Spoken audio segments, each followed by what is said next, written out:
বুকটা ফাইটা যায়, বুকটা ফাইটা যায়। আরে বন্ধু যখন বললো আয় আমার বাড়ির সামনে দিয়া, রঙ কইরা হাইটা যায়, ফাইটা যায়।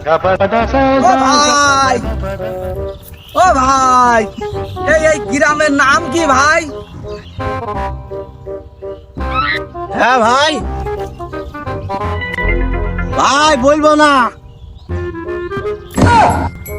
কেন বলবো না? अबे साले ভাই এই গ্রামের নাম কি? ওরে ভাই কলাম তো বলবো না। আচ্ছা বাবা, তোমার কি মহাভারত অশুদ্ধ হয়ে গেছে? বললি কি হবে না? তো এই গ্রামের নামটা বললি কি হচ্ছে? একটু বলো এই গ্রামের নাম কি? বলবো না। আমি মনে শুকিয়ে না ঘাস কাটছে আর এখানে বারে বারে অশান্তি করছে। তোমার বারবার বলছি যে গ্রামের নাম কি, তুমি বলছো না কিছু না, শুধু বলছো না বলবো না বলবো না বলবো না। তা বলবো না কেন? কি হয়েছে তোমার? বলবো না বললে কি মহাভারত অশুদ্ধ হয়ে যাচ্ছে? বলো একটু এই গ্রামের নামটা কি? এই লোক তোমরা তো খুব অশান্তি করবেন মনে হচ্ছে। আর ভাই তোমার কছি বলবো না, এই গ্রামের নামই তোমার আছে বলবো না।